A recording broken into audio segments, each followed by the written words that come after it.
faly indray miaraba antsika rehetra amin'ny anaran'i Jesosy Kristy Tompo tonga eto amin'ity toerana ity isika ampiombona ny fontsika hibanjina ny Tompo sy andreny teniny fa indrindra koa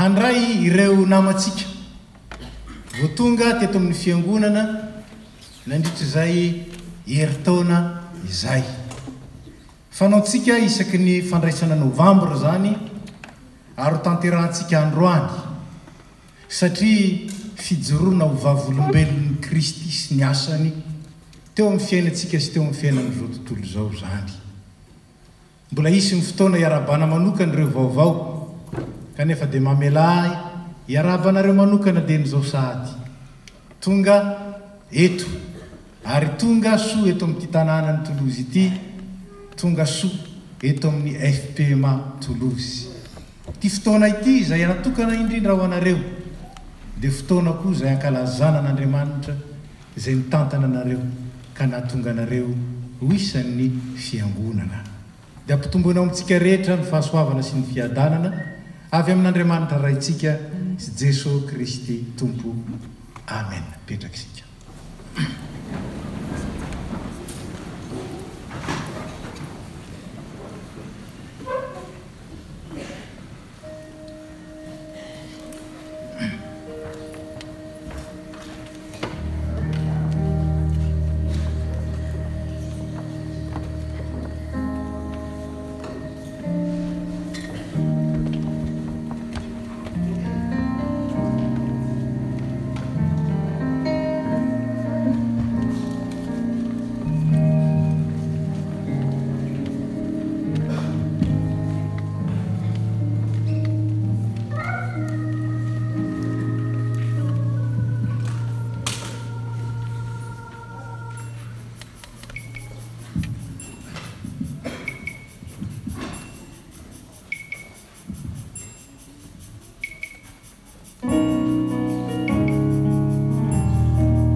aoka iara-mitsangana ny fiangonana.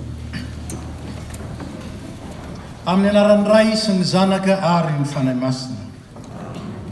Manohy izany fiderana izany isika amin'ny fiarahana mamaky ny Salamo fahazato sy ny firana faharoambin'ny folo. Salamo fahazato.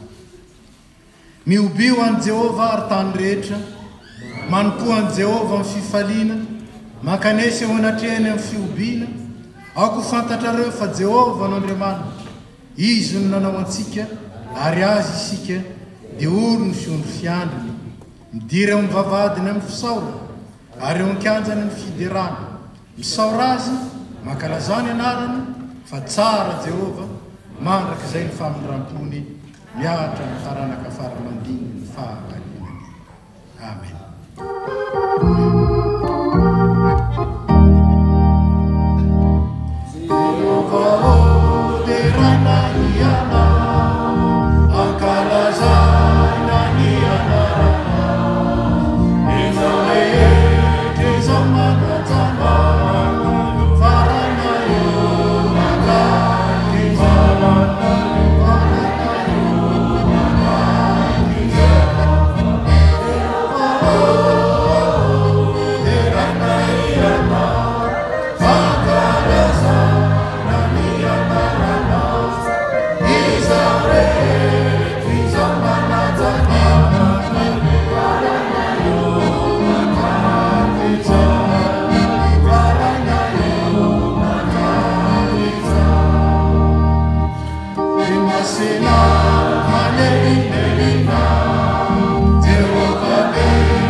Midera mioby makalaza mananatra ny anaranao zay, ry rainay avo indrindra, rainay mandrakizay, rainay amin'ny alalan'i Jesosy Kristy Tompo sady mpamonjy anay. Ankalazainay ianao satria Andriamanitra lehibe ianao, nefa Andriamanitra be fitiavana sy be fiantrana. Andriamanitra masina indrindra sy marina ianao, kanefa tsy nahafohy ny mpanota fa tonga nitady azy ary manangana azy ho zanaka ao malala, miara-mandova ny fanjakana mandrakizay miaraka amin'ny Jesosy Kristy. Andriamanitra tsara ianao sady mpanao ny tsara, ary maneho ny fahatsaranao ny fiainanay, maneho ny fahatsaranao ny asanao aminay isam-batan'olona, amin'ny isam-pianakaviana ary amin'ny fiangonana. Misaotra anao dia misaotra anao zahay, satria ray tsy mba mivadika ianao, tsy miova maro sy anio ary mandrakizay, tsy miova amin'ny fikasanao tsara, tsy miova amin'ny asanao izay mitondra fahatretrehana, tsy miova amin'ny fikendrinao dia ny andovana ny fiainana mandrakizay ao amin'ny lanitra ao ambony. Tompo ora tafavoreto ny mpianakavy ny finoana, dia mahatsiaro zany asa lehibe nataonao zany, ary manokana ity andro ity zay mba andraisanay ireo namanay zay nantsonao ho anisany vahoakanao eto anivon'ity fiangonana ity. Entinay mijoro vavolombelon'ny fahatsaranao zay nandraisanao anay koa fonombola vahiny tamin'ny fanjakanao, tamin'ny mbola oloko azy tamin'ny fanjakanao mandrakizay, nefa niraisinao tamin'ny mpifaliana ary indrindra nakambanao tamin'ny tenanao dia nizanakao zany ny fiangonanao zany ka mahatonga anay ho vorolanina tahaka izao. Tompo, ampitero aminay ny fanahinao hanazava sy hitarika anay ka hahatonga izao fotoam-pahakalazana sy fotoam-panompoana izao ho anitra kasitrahana indrindra satria endrika ny fahasoavanao. Dia amin'ny anaratsoan'i Jesosy Kristy lay ity anay ary efa nitady sy namonjy anay no ametrahanay izany mivavaka izany. Saotra raha io. Amen. Petraka isika. Ry havana enoy amin'ny mpanajana sady mipetraretana tsara ny teny izay nambaran'ny tompony sitrapony amintsika amin'ity maraina ity. Ary arak'izay tianareo ataon'ny olona aminareo dia mba ataovy aminy kosa tahaka izany. Fa raha izay tianareo ihany ny tianareo, inona moa ny soa tokony ho azonareo? Fa na dia ny mpanota koa aza mba tia izay tia azy. Ary raha izay manisy soa anareo ihany no asianareo soa, inona moa ny soa tokony ho azonareo? Fa na dia ny mpanota aza mba manao izany ihany. Eo petraretantsika izany sitrapon'Andriamanitra izany dia ataontsika ny hira izay efa voalahatra.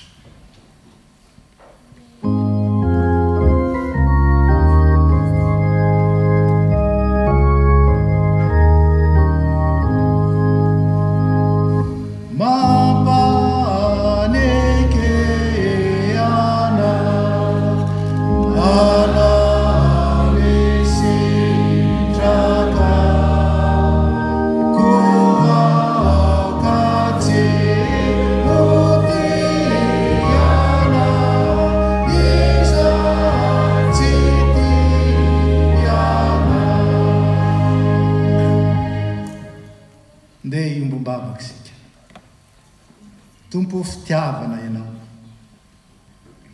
ary izany nentinao ny tianay na ny honao ny fitiavana ambony indrindra ka tonga hatramin'ny famoizana ny ain'ny zanakao.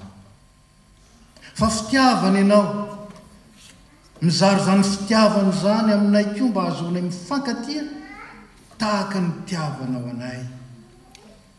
Tompo, nandre sitraponao zay dia na tsy ary tokoa fa hay fitiavatena matetika no mibaiko ny fitiavanay, fa zay tianay ihany no tiavinay, zay manao soa aminay ihany no asoavinay. Raha izany tokoa moa no nataonao taminay dia very zay, satria tsy hainay ny nanome voninahitra anao, tsy hainay ny nanao ny sitraponao, tsy hainay ny tia zay tianao na koa nankala zay tsy tianao. Ankehitriny ary zay manatona anao menatra satria fitiavatena no mibaiko ny fitiavanay. Nefa misaotra anao zay fa afaka miaiky zany zay ary mangataka ny famelana sy ny fifonana aminao, mifona aminao zay, fa tsy nay nity tahaka ny tiavanao, tsy nay nitondra ny namanay tahaka ny tondrahanao anay, tsy nay nandray ny hafa tahaka ny nandraisanao anay, ary tsy nay nijoro vavolombelon'ny fitiavanao fa nanjary vavolombelon'ny fitiavatenanay. Misaotra anao anefa zay fa tsy tonga hitadiny marina ianao fa ny mpanota mba hibebaka dia mibebaka aminao zay. Fa tsy fitiavatena intsony Tompo, ny hibaiko ny fitondrahantenanay sy ny fitiavanay, fa ny fitiavanao mihitsy. Ankehitriny Tompo, dia te hijoro vavolombelon'ny fitiavanao zay nitiavanao anay zay, ka zany no nentinay mitiny namanay eny mity hatramin'ny fahavalonay azy, satria fo ny fahavalonao zay rehefa maty amonjy anay ianao. Tompo, avaozy ny fanahinay aty anatinay ary ampitomboy aty anatinay ny fanahy izay mitianao amin'ny fona rehetra, amin'ny saina rehetra, amin'ny herina rehetra, amin'ny fanahana rehetra, ary ny fitiavana izay entina nity ny namanay tahaka ny tenanay. Miaraka ny fiangonana. Ry rainay be famindram-po mitalao aminao zay mamelany lokay. Diovy zay ho afa-pahotana, sasao zay mba ho afa-keloka, ary avao zo ny fanahinay mba vonoka ny bokonao. Ny fitiavan'i Jesosy Kristy zanako mpamonjy anay no angatahanay aminao. Amen.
Ny Andriamanitsika dia Andriamanitra fitiavana. Ary zany Andriamanitra fitiavana izany dia Andriamanitra mamindra fo. Zany Andriamanitra fitiavana izany dia tsy mba mitahiry fahatezerana. Zany Andriamanitra fitiavana izany dia Andriamanitra mamela eloka. Koa anao zay nibebaka marina tokoa, enoy ny teny anambaran'ny ray aminao fa tiany ianao ary raisiny ny fifonanao sy ny fibebahanao. Iara-mitsangana isika.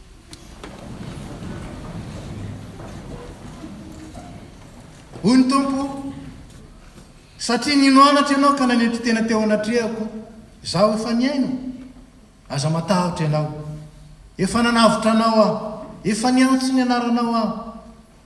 Ianao, za dia izaho mamono ny fahadisoanao ary tsy ho tsarovako ny fahotanao. Voavela ny elokareo noho ny anaran'ny masina, midy ran'ny Tompo. Amen.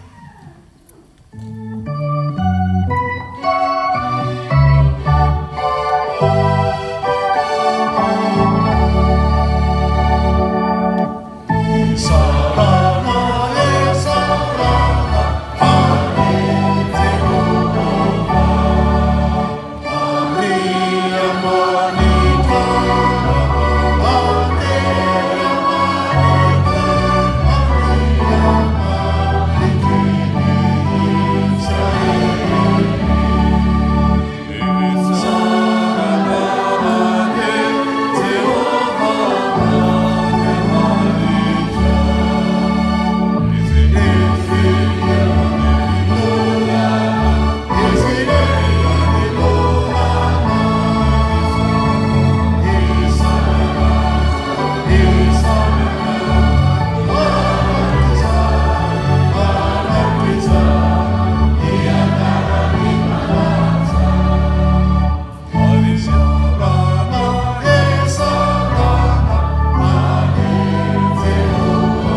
voninahitra ho any amin'ny avo indrindra ho an'Andriamanitra.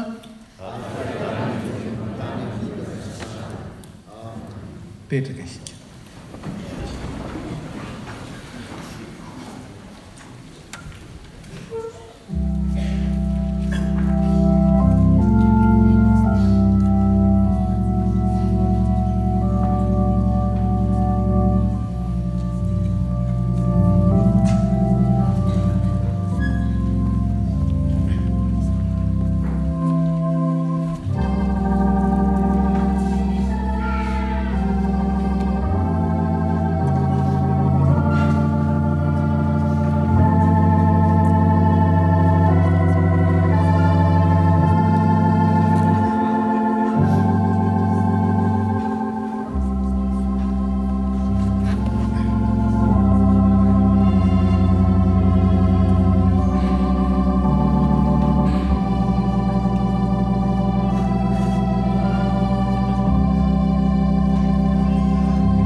Zao dia tonga amin'ny fotoana izay andrenesantsika ny teny voasoratra ao amin'ny Baiboly isika.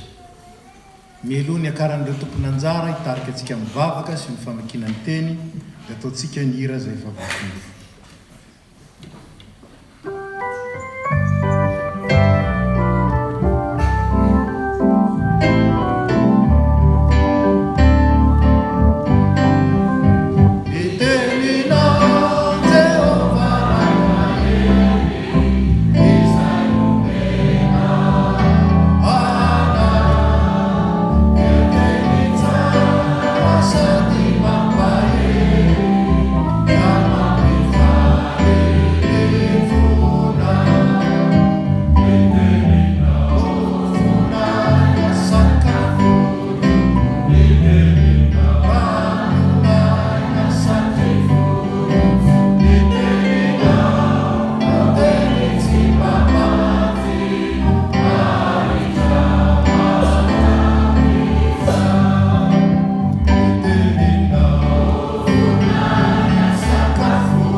Andriamanitra raina eo, masina ianao. Masina ianao ka dia tianao koa zay zanakao masina. Ary izany indrindra Tompo no nanamarinanao anay indray tamin'ny ity maraina ity ka nanomezanao anay ny famelan-keloka. Ka dia misaotra anao zay Tompo ny amin'izany fanamarinanao anay tsirairay avy izany. Ka afaka indray Tompo andray ny teninao.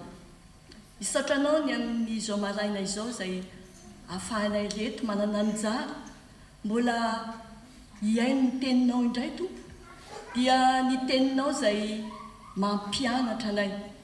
Ny teninao zay manitsy ny hevi-diso rehetra aty anatinay aty koa mangataka ny fanahinao masina ary zay tompo ampahalalaka indray ny fonay atonga anay andray maromarony sy atakatra zay tianao ambara amin'izany teninao izany satria ny teninao tokoa mantsy tompo no fanilo ny tongotray ary fahazavany ny lalanay koa dia mitenena indray aminay tsairay avy ianao ary dia apetraka feno sahady eo ambany fitarianao tompo zay rehetra hoenonay ny mpanomponao zay amaky ny teny ny mpanomponao zay izara ny teny koa rehefa avy eo ianao no ametraka ny teny rehetra eo ambavany ka tsy verina maina any aminao zany teny zany raha tsy efa navita ny asanao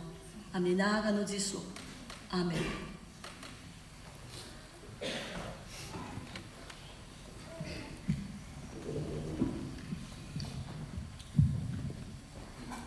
Miaraka maky ny soratra masiny sika zany dia ho hitantsika ao amin'ny Deutéronomie toko 10 ny andininy 12 ka hatramin'ny 12. Deutéronomie toko 10 ny andininy 12 ka hatramin'ny 12. Rehefa hitantsika dia ho vakiana amin'ny anaran'ny Tompo. Ary ankehitriny ry Israely eo, inona moa no ilain'i Jehovah Andriamanitra ao aminao afa-tsy ny atahotra an'i Jehovah Andriamanitra ao sy ny andeha amin'ny lalany rehetra ary ny hoti azy sy hanompo an'i Jehovah Andriamanitra ao amin'ny fonao rehetra sy ny fanahinao rehetra hitandrina ny didin'i Jehovah sy ny lalany izay andidiko anao anio mba ahita soa ianao. Indro an Jehovah Andriamanitra ao ny lanitra sy ny lanitry ny lanitra ary ny tany mba amin'izay rehetra eo aminy. Kanefa ny razanao ny raketa amin'ny fitiavan'i Jehovah ka nifidy anareo zanany mandimby azy izy mihoatra noho ny firenena rehetra tahaka ny amin'izao anio izao. Koa forano fonareo fa aza mafiatoka intsony ianareo fa Jehovah Andriamanitra reo no Andriamanitra avo indrindra sy tompony tompo, Andriamanitra lehibe sy mahery ary matahotra zay tsy mizata avan'olona na mandray kolikoly, manome rary ny kamboty sy mitondra teny izy sady tia ny vahiny ka manome azy anina sy fitafiana. Ko tsy ava vahiny fa efa mba vahiny tany amin'ny tany Egipta ianareo. Jehovah Andriamanitra ao no atahoranao, izy no hotopoinao ary izy no hifikiranao ary ny anarany no hianiananao. Izy no fiderahnao ary izy no Andriamanitra ao izay efa nanao ireo zavatra lehibe sy matahotra ireo taminao izay efa hitany masonao, olona 70 ny razanao izay nidina tany Egipta nefa ankehitriny efa nataon'i Jehovah Andriamanitra ao maro tahaka ny kitany any amin'ny lanitra ianao.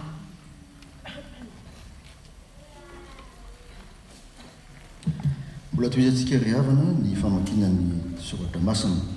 Zany dia hitantsika eo amin'ny epistily ho an'ny Romanina toky 10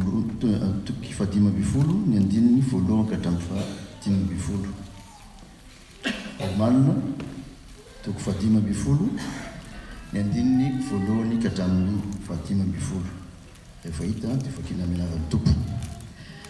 Fa isika izay matanjaka dia tokony hitondra ny fahalemen'ny malemy ka tsy hitady izay hahafaly ny tenantsika ihany. Oka isika rehetra samy hitady izay hahafaly ny namantsika amin'izay hahasoa sy hampandroso azy. Fa Kristy aza tsy nitady izay hahafaly ny tenany, fa araka ny voasoratra hoe ny latsa izay nataony nandatsanao dia niatra tampoka. Fa izay rehetra voasoratra fahiny dia nisoratana ho fianarantsika, ananantsika ny fanantenana amin'ny faharetana sy ny finonana avy amin'ny soratra masina. Fa Andriamanitra ny faharetana sy ny finonana ny ampiray hevitra aminareo araka ny Kristy Jesosy. Mba ho sainaray sy vavaray no iarahanareo mankalaza an'Andriamanitra, rainy Jesosy Kristy tompontsika.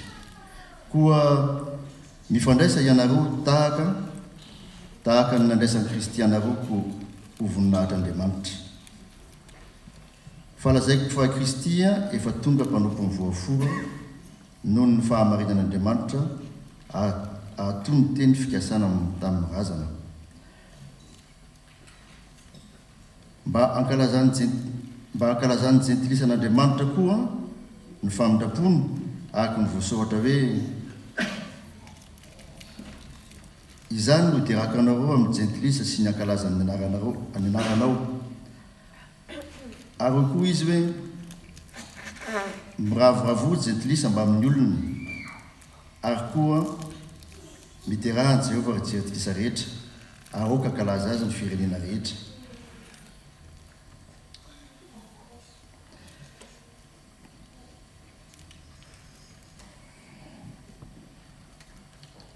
Azafady fa maty le telefôna. Ary koa Isaia, izy solofony Jese dia ilay hitsangana anapaka ny jentilisa, izy no itokian'ny jentilisa. Ary Andriamanitra ny fantenanany hameno anareo amin'ny fifaliana sy ny fiadanana rehetra, amin'ny finoanareo mba hitombonareo amin'ny fanantenana no ny herin'ny fanahy masina. Fa zao koa rahalahy dia matokony aminareo fa feno fahatsarana ireo sady mahay mifananatra koa. Kanefa amin'ny fahasahina no anoratako ny teny sasany aminareo toy ny mampatsaranareo indray ny fahasoavan'Andriamanitra, ny fahasoavana nomen'Andriamanitra ahy. Amen.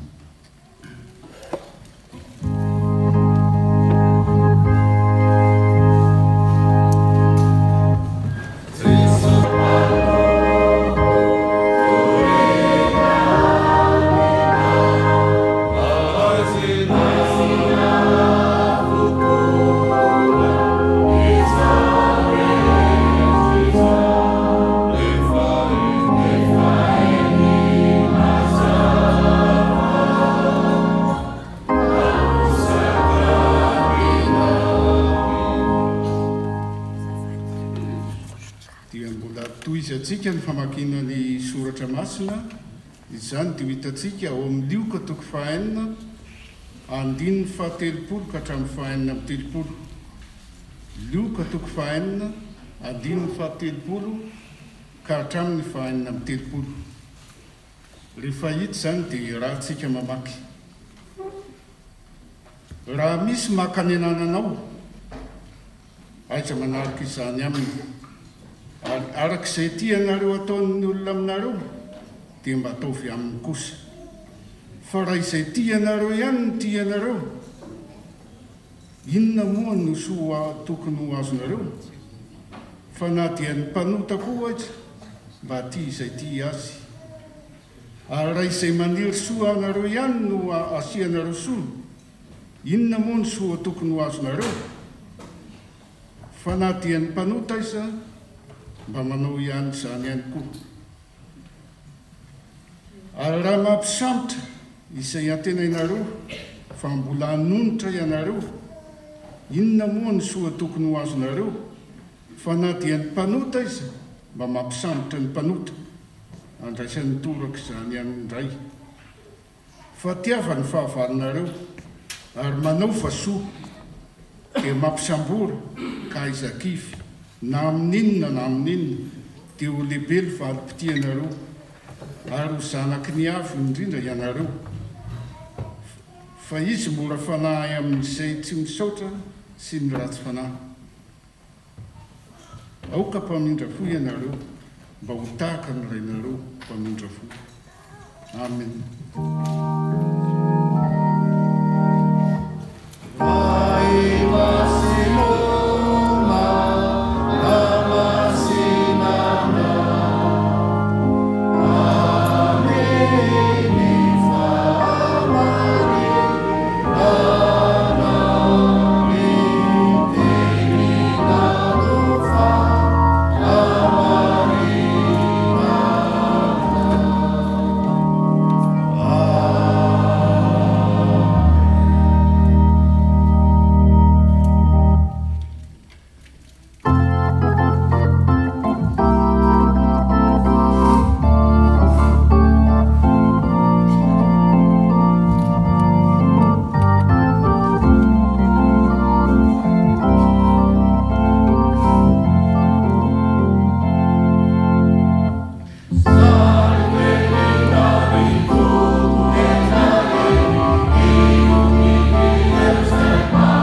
no mpampianatra tonga lafatra indrindra.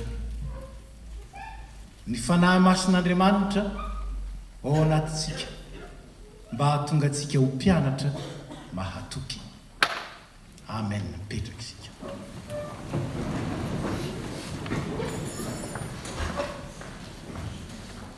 Ny hoe kristianina no heviny dia mpianatry ny tompo.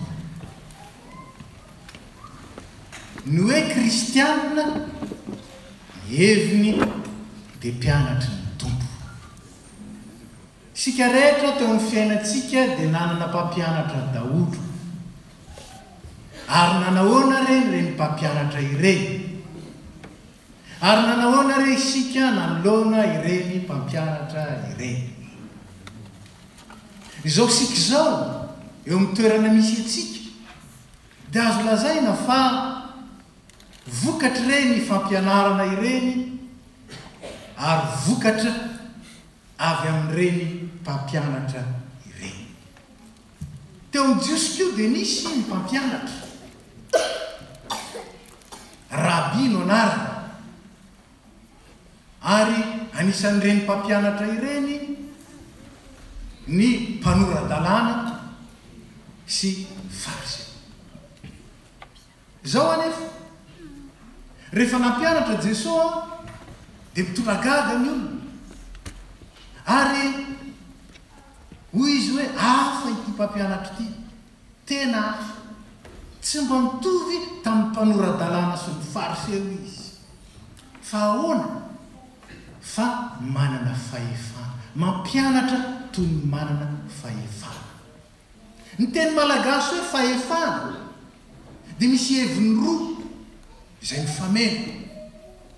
Ny voalohany dia ny fantatika, dia atao hoe fahefana pouvoir, dia tsy n'izany fa fahazahoana na fananana, ataontsika hoe fahefana na hery manokana izay mahatonga ny olona hanaiky antsika.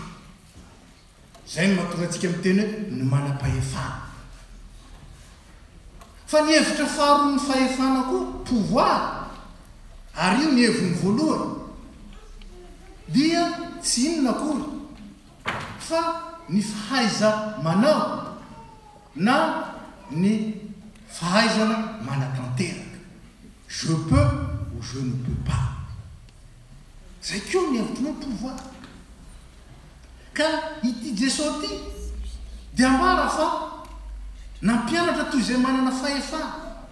Zany misy hery tao amin'ny fampianarany ka nahatonga ny olona iaiky, tena naiky. Fa ity Jesosy ity koa dia nampianatra tamin'ny fahefana satria ny zavatra rehetra izay nampianarany dia tanterany avokoa. Ary io no mampiavaka ny Andriamanitsika. Ny Andriamanitry ny fivavahana hafa rehetra dia Andriamanitra lavitra. Andriamanitra izay manome fotsiny ihany baiko. Na Andriamanitra natanterahana fanompoana fa tsy manana fifandraisana akaiky na manana fiombonana amin'ny mpino azy. Fa ity Andriamanitsika ity dia Andriamanitra miavaka. Fa Andriamanitra akaiky. Andriamanitra tonga manatona. Ary Andriamanitra manaiky olona ao amin'ny mino azy izy. Andriamanitra manana fahefana ary mampianatra toy izay manana fahefana. Ambarako ombenombieny fa tsy misy zavatra nitakin'ny Kristy tamintsika, tsy misy na dia iray azy ka tsy nataony. Mijerenge ianareo, inona avy ny baiko ny tompo, inona avy ny fampianaran'ny tompo, ka jereo amin'ireny hoe nampianarany nefa tsy natao. Natao. Ty ary ty hatramin'ny farany. Ty ary ty ka nanolotra hatramin'ny aina. Ary sika koa dia asainy ty tahaka azy. zao anefa move tena manao zany tokoa isika tsy haintsika zany tsy haintsika zany kanefa kosa dia tezay ny tompo am'izany tezay ny tompo am'izany isika ampianarinao am'izany isika ary ny mampiavaka azy dia ty izy tsy ilay manoro fotsiny izy tsy ilay manoro fotsiny raha ny ampianarany any ianao ny teny ratsy a dia voasazy nefa tsy vitsy ny mpianatra ny mianatra teny ratsy tany ampianarana ary nandray aza nianatra teny ratsy tamin'ny mpampianatra ny mpianatra dia ampianarana ho tsara fanahy nefa misy mpampianatra loza be plus que masika fa ny andriamanitsika kosa hafa nenge jerentsika ireo texte telo ireo hoe mba hitantsika izany hoe manahoany ty pédagogue biblika ity inona mono lainy Jehovahandriamanitra ao aminao afa-tsy ny atahotra an'Andriamanitra ary andeha amin'ny lalany rehetra sy ty azy anompony Jehovahandriamanitra ao amin'ny fonao rehetra sy ny fananao rehetra hitandrina ny didiny Jehova sy ny lalàna izay andidiny anao an'io mba hahita soa ianao mamperitreritra ay ty Andriamanitra ty ka sarotiny exigeant ary ampitainy amintsika ny exigence atahotra andeha amin'ny lalana rehetra ho ty azy anompo azy hitantsika ao anatin'izany ny effort ilaina amintsika mba azahoantsika manaraka zany Andriamanitra zany mitandrina ny biby dia isika Andriamanitra masiky zany ngamba ohatran'ilay olon-dehibe fantatsika ihany zany kanefa rehefa jerentsika tsara dinitsika mitoy dia ho hitantsika ao ty Andriamanitra ty fa tsy exigeant amintsika fotsiny izy fa efa exigeant tamin'ny tenany izy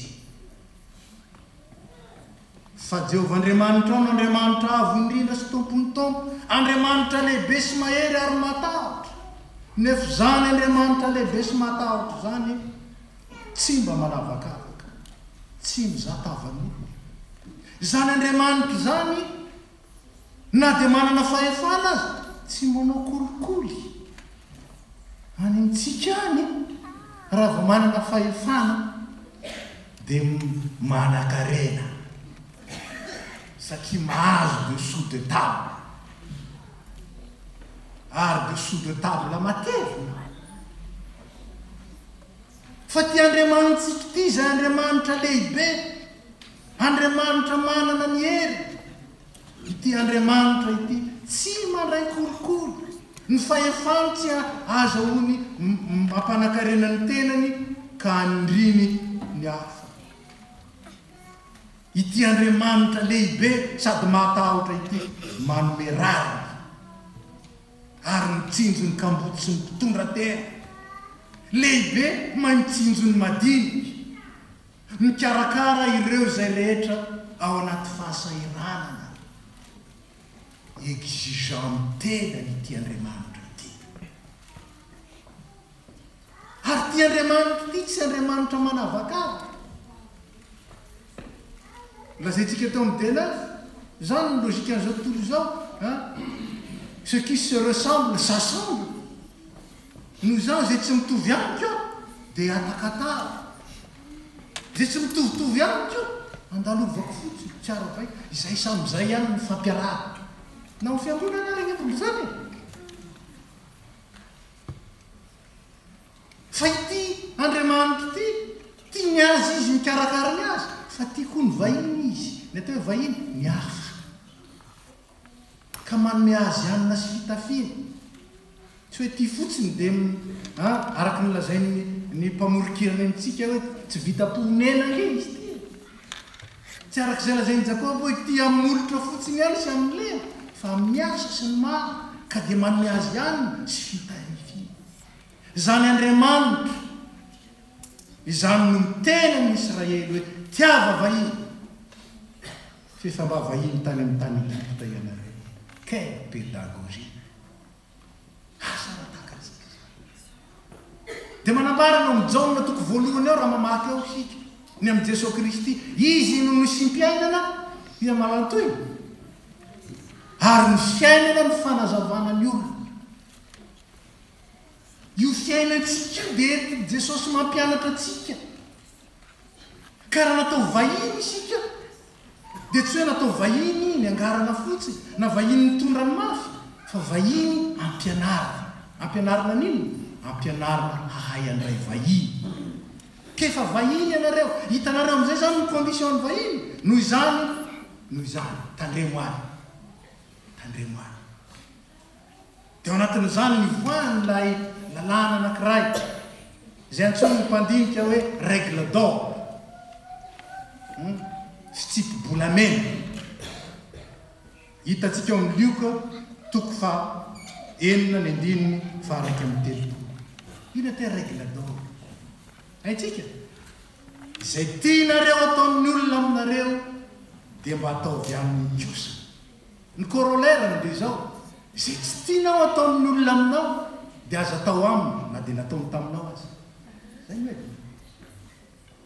Anka raha voaray tsara ianao dia mba mandraisa tsara.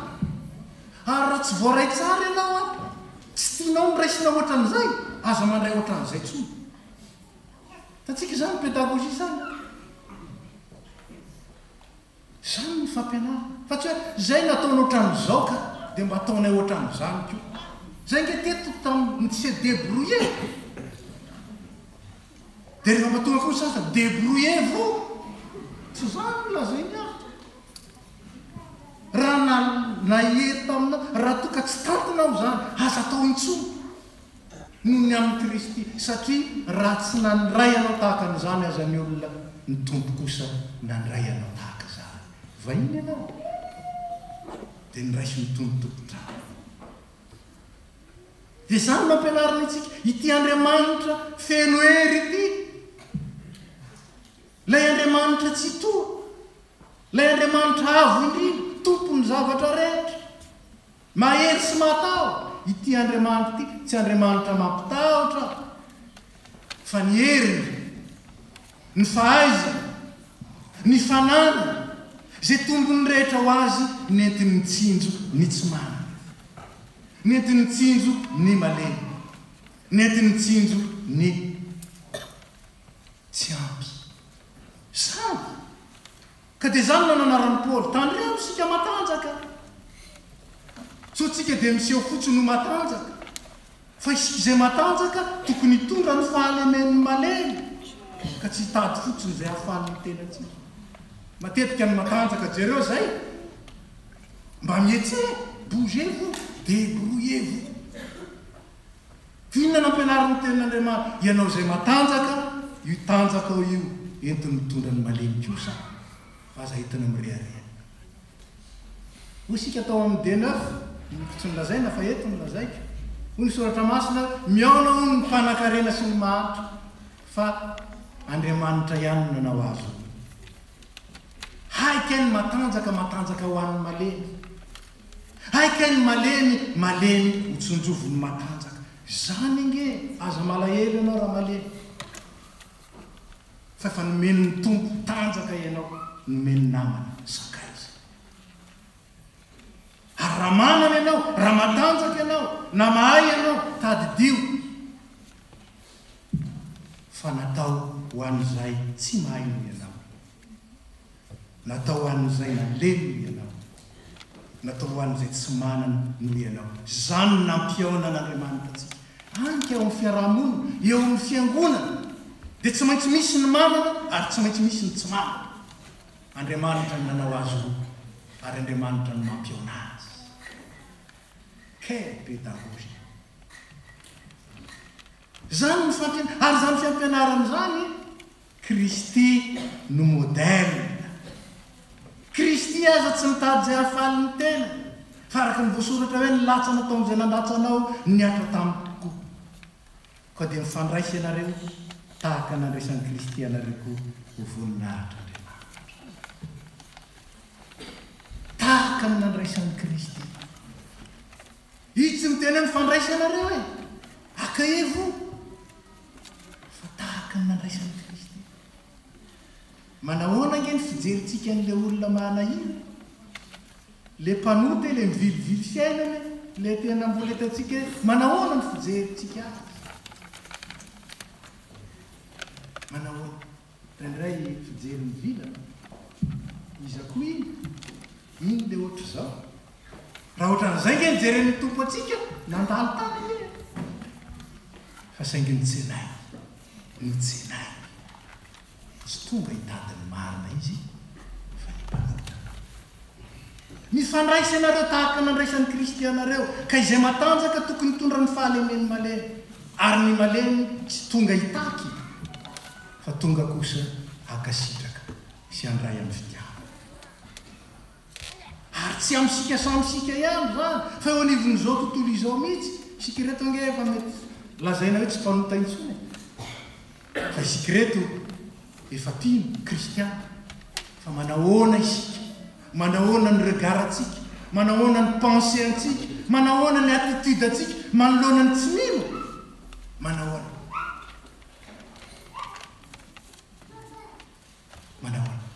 move ny attitude an'i Jesosy.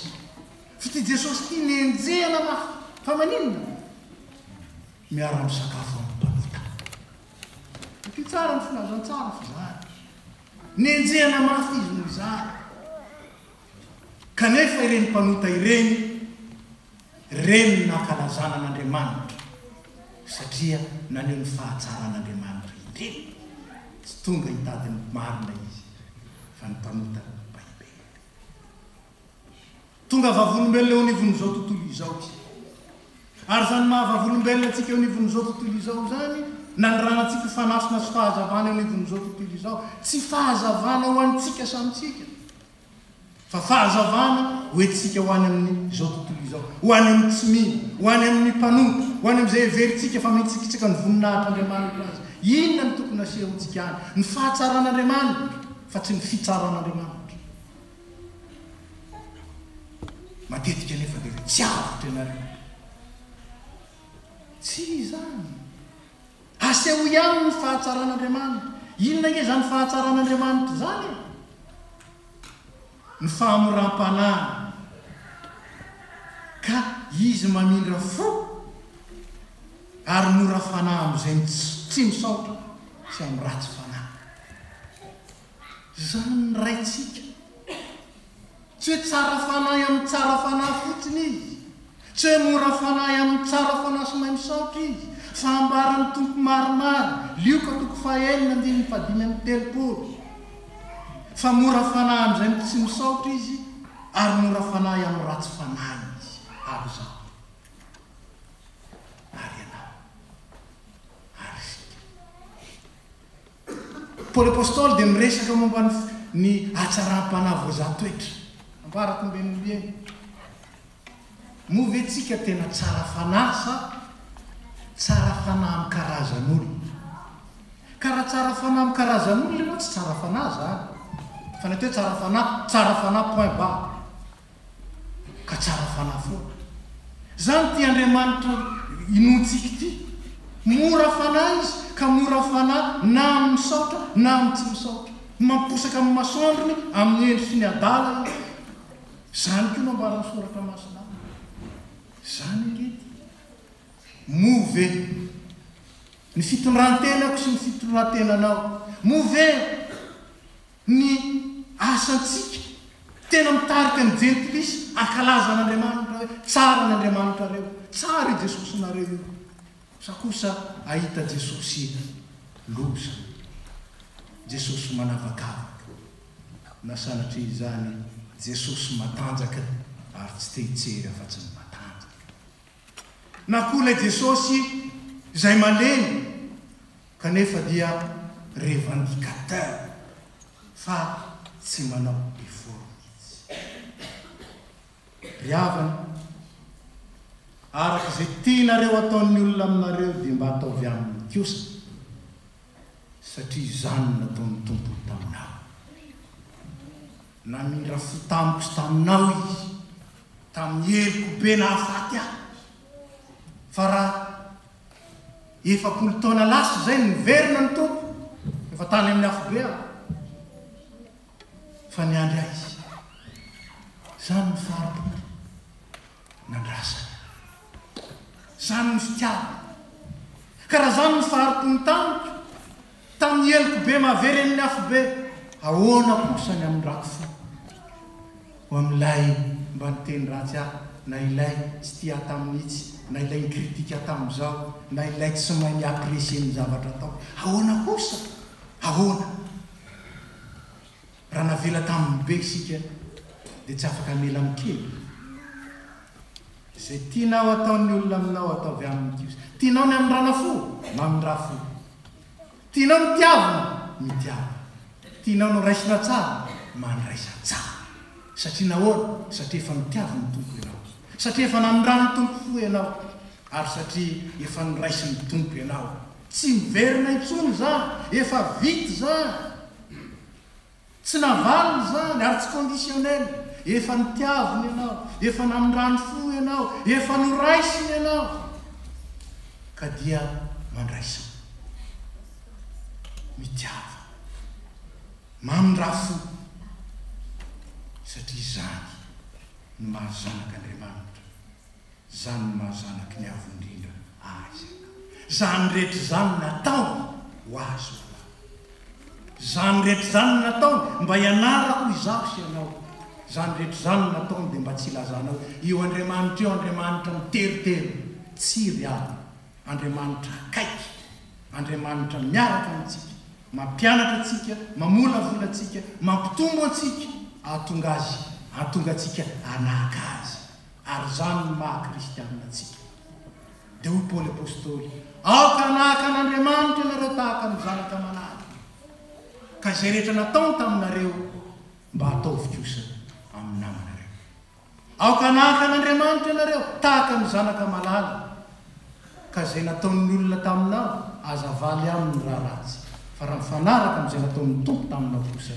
ataovy na dia tsy nataony taminao azy aza mamaly ratsy ratsy fa ny famalina ny tompo aza mamaly ratsy ny ratsy fa valio tsara ny ratsy dia ho zanaky ny avondrindra ianareo ho zanaky ny avondrindra ianareo satria efa nitiavin'Andriamanitra feno tao amin'i Jesosy isika dia tiava tsy nanavakavaka izy hoe ihany ohatr'izao ihany ohatr'iny ihany navitatsy ihany tsy nanavakavaka izy koa tiava ary aza manavakavaka fa ny tompontsika tsy mba manavakavaka ho isika tery am-piandohana ity tompontsika ity ny mpampianatra tonga lafatra indrindra ataovy zany dia ho tena mpianatra ny tompo marina tokoa ianao ary dikeo mpianatra ny tompo kristianina dia mamendrika tokoa ny anaran'ny kristianina izaho sy anao raisy fitahina ho aminareo rehetra ny fahasoavan'i Jesosy ka sy ampahery anareo anananareo ny toetran'ny Kristy anafa anareo an'Andriamanitra mba ho ankalazainy ao amin'ny asa anareo sy ny fiainanareo ary ny fitondrantenanareo ny voninahitra Kristy ny voninahitra Andriamanitra ray eny ahatonga na dia nijentilisa aza ankalaza an'Andriamanitra noho ny fahatsarany noho ny famindram-pony noho ny fahalehibe azy matoky le miantso anareo izy atanteraka izany ho an'izay matoky azy amen toetraka isika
zany iry zany masika antsika dia tovizintsika ao amin'ny Jesosy Kristy satria ny fitiavany no antsika amin'ity, satria ny toetrany no asehontsika, satria ny teniny toetra ao anatintsika no ivelomantsika isan'andro isan'andro. Jesosy no identité antsika.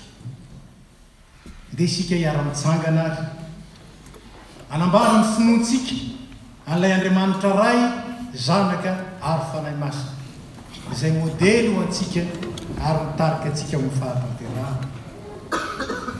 Ty tompo iray, zanan'ilay tokan'Andriamanitra, nateraky ny ray ny talohan'izao rehetra izao, ny mazava avy amin'ny mazava, Andriamanitra tokoa avy amin'Andriamanitra, nateraka fa tsy natao ray amin'ny zavatra rehetra, izy ny naharina izao rehetra izao. Nony amintsika olombelo sady famonjenantsika dia nidina avy tany an-danitra izy, ary natao ny fanahy masina nofo avy tamin'ny Maria Virginy dia tonga olona izy.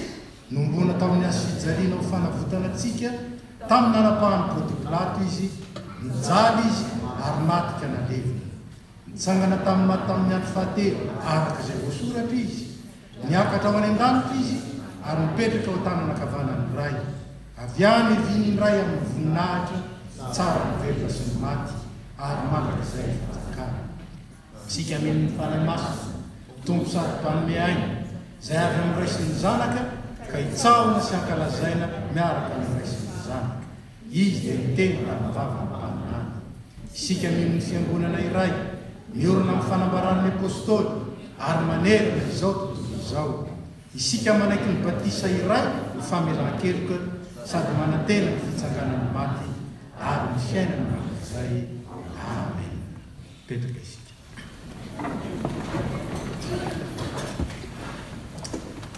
Izao dia tonga amin'ny fotoanany fanatika isika, mirakitra izany rakitra indroa taona no tataza.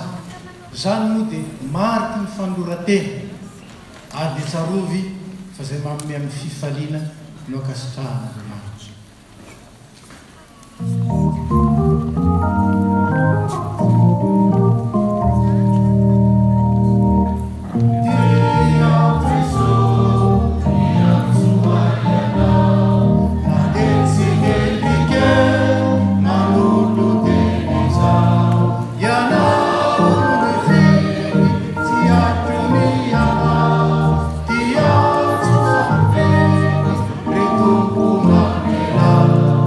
Yeah.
andininy voalohany ho vavolombelonao na iza no ale zany ny fanilina avao sy ataoko reare 427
manao mihira voalohany isika iomanantsika ho amin'ny fanasan'ny tompo mihira voalohany ka ny andininy voalohany any no ataontsika dia mangataka ny dekolina mba hiakatra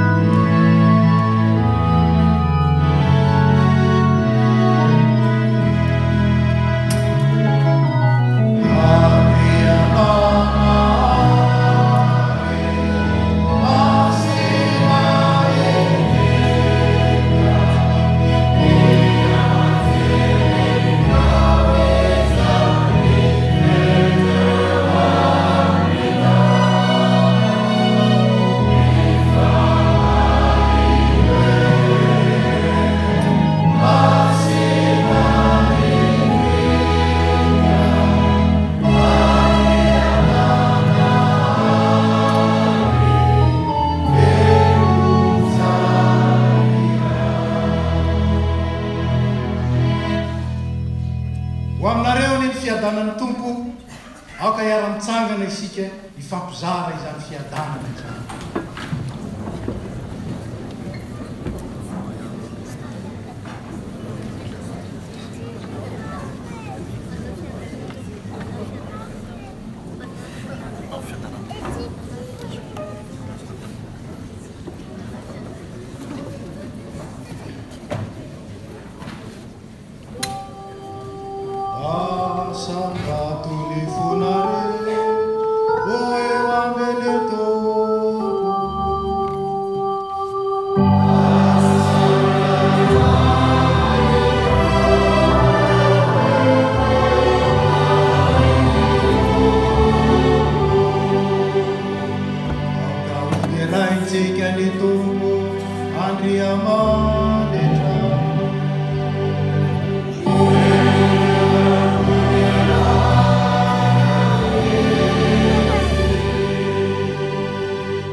entiko tompo ray masina indrindra andriamanitra mandrakizay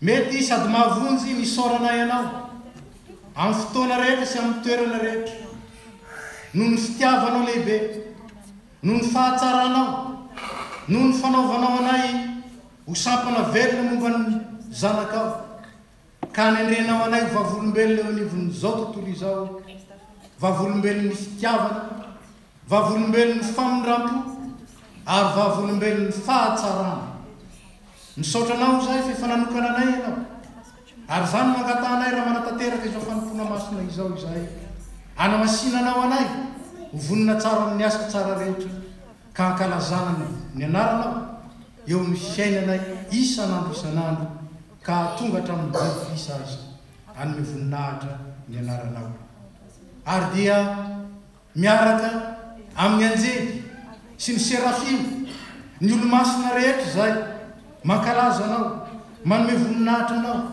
ary mananatra ny feonay ka miara mihira hoe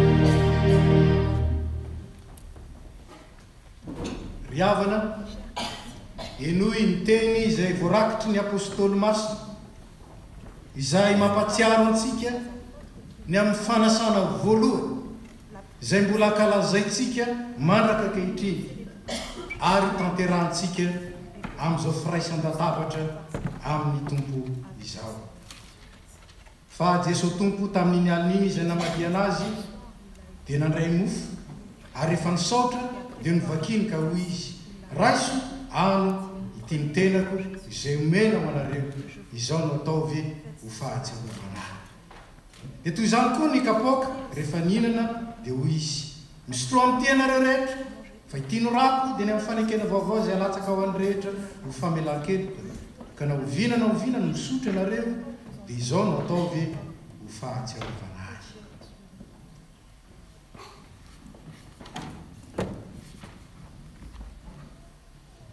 petraka isika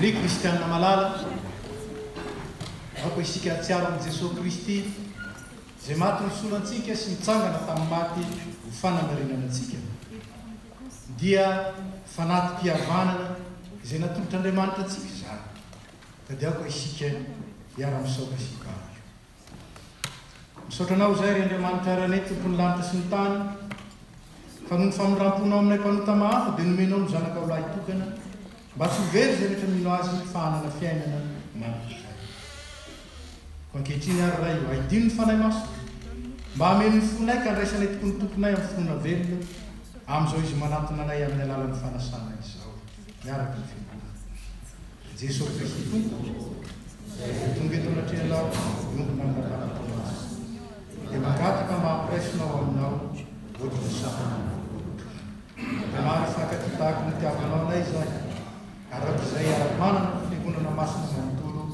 ny fiangonana sy ny fifaliana aminao amen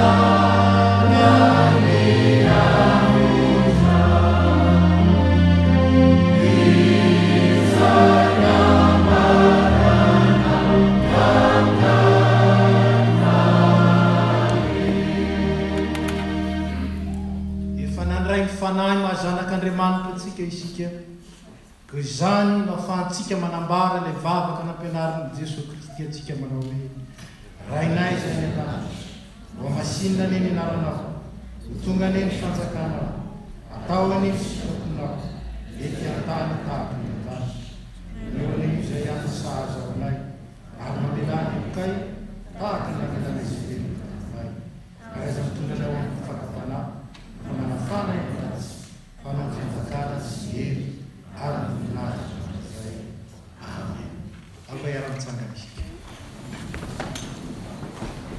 ny mofo izay vakitsika dia firaisana amin'ny tenan'i Jesosy Kristy tompontsika satria iray ihany ny mofo sika rehetra zao na dia maro azy dia tena iray ihany satria efa nandray tamin'izany mofo iray izany avokoa ny kapako ny fisaorana izay saorantsika dia firaisana amin'ny rano Jesosy Kristy tompontsika dia ny rano fanekena vaovao izay nanavotana antsika ary nampiraisana antsika tamin'ny Jesosy Kristy ary mbola ampiraisana antsika amin'isika samysika.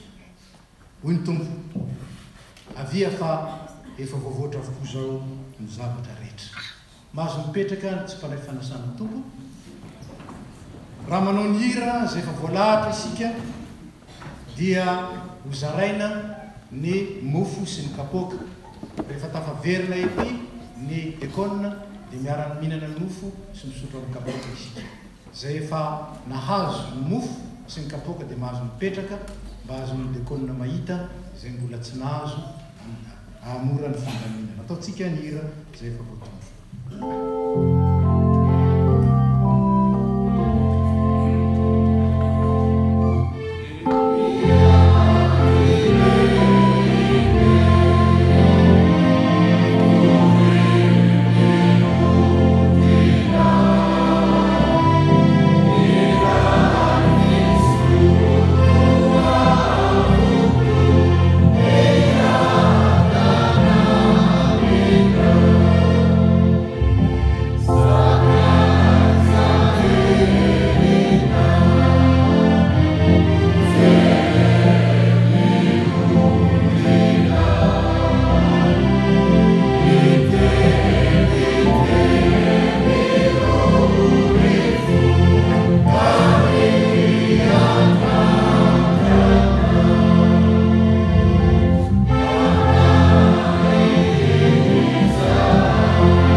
Jesosy Kristy tompo raiso aminy ity ny tenako izay omena ho anareo zao no ataovy ho fahatsiarovana.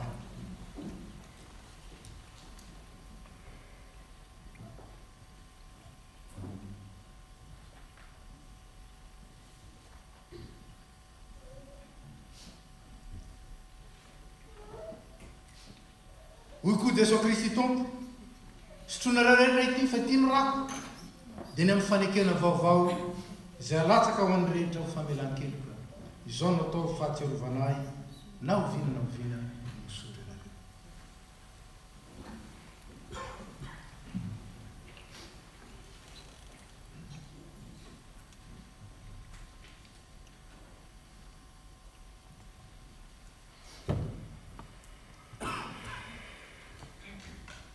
Jesosy Kristy tompontsika izay voaomby tamin'ny azo fijaliana ka nitsangana tamin'ny maty nefa nanome anareo ny tenany sy ny rano izay nanavotany anareo tamin'ny fahotana rehetra. Izy eny mampahery siaro anareo amin'izany amin'ny finoana maro ho fiainana mandrakizay dia aminareo ny fiadanana. Mivavaka isika. Misaotra anao izay tompo noho ny fanomezan-tsoa rehetra. Fa ny mahay anao mihitsy natolotra ao anay.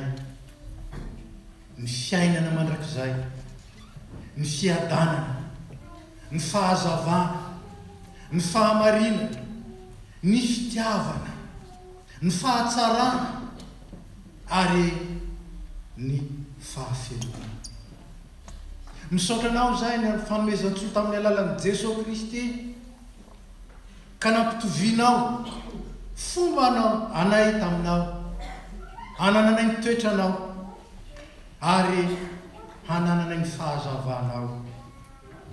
Tehirizo izay ho amin'izany fiantsoana masina izany ka ankalazana ny voninahitrao, hiderana ny fiandriananao ary indrindra hahitana n'izao tontolo izao ny fahalehibiazanao satria Andriamanitra tsara ianao sady mpanao tsara. Dia mehoery izay ho vavolombelony zany amin'ny zavatra rehetra, hanarinay ny toetra hitaloha fa hitafianay kosa ny toetra vaovao izay no avaozy natao amin'ny Kristy ary ampitoerinao aty anatinay amin'ny alalan'ny fanahy masina. Ary rehefa nampaherezinao teto izay dia tianay kosa mitondra aminao ireo namanay, ireo namoy malala, apetraka ifenao am-pelantananao, entinay mbavaka aminao manokana inono izay mbola any an-tanindrazana ankehitriny nanita ny fanaterana amin'ny filovady. Mbola hitantana azy ianao ary tarika azy ho entiny ray iombona aminay amin'izao fanontona masina izao. Entinay mbavaka aminao ireo maraky any amin'ny hopitaly na any tokantrano, hitanao tsiraray avy izy rehetra, ankininay aminao feno tompo, ampaherezinao ary hanjiranao ny tananao. Dia jereo ny fianakaviana, ataovy mahay mibanjina anao ary ampaherezo, ataovy mahay miankina aminao ary ataovy mahita ny fiadanana. Mivavaka aminao izay ho andro sahirana, ninonina antony izany fahasahiranana izany, ninonina koa enga efa nitonona ho mpamonjy anay ianao. Tompo meteza ho mpanafaka ny namanay ianao. Izay rehetra fantatrao fa tokony ho anisa ambatan'olona, tokony ho anisa mpianakaviana, nefa tsy voatononay amin'izao vavaka izao, ankinina amin'ny anaratsoan'i Jesosy Kristy izany ary hoe malalaka ho an'ny namanay. Entinay vavaka aminao fandriampahalemana manerana ny tany, ny fiangonana sy ny asa, ireo kristianina izay hiara-ny fanenjehana mba hijoro vavolombelona ary ahafahanao tompo. Mivavaka aminao izay ho an'ny Frantsa izay mampiatrano anay ankehitriny, hitoetrety ny fiadananao mba hiadananay araka ny teninao. Mivavaka aminao izay ho an'ny Madagasikara tanindrazanay mba hambininao, tahinao ny ezaka tsara rehetra ary le voninao kosa na inona tsy mampiorona, na inona tompo mambotry ny vahoaka malagasy ary na inona mitondra korontana sy fitsaratsarana, fizarazarana ary ninona mitondra fahantrana sy fahalevonana. dia meo fahendrena sy fahatahorana anao ny mpitondra sy ireo manam-pahefana rehetra sy manana andraikitra ary meo any malagasy rehetra no tia fihavana ary mandala mandrakariva ny firaisana. Misaotra anao izay fa mahay manao mihoatra lavitra noho izay nangatana amin'izany vavaka izany ianao ka dia anao midera ny anja ny voninahitra voaka ho anay kosa ary ho an'izay rehetra akaiky anay sy izay rehetra lavitra anay ko ny fitahintso avy aminay. Misaotra raha eo noho amin'ny Jesosy Kristy. Amen. Dia manangona ny kapoaka sy manatin'ny rakitra fandraisana isika ataontsika hira izay efa voatondro. Rehefa vangona ny kapoaka vita ny rakitra dia mitsahatra ny hira.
Dia fermi arabantsika andrerevana amin'ny anaram-pitantrana sy ny komitiny FPMA Toulouse.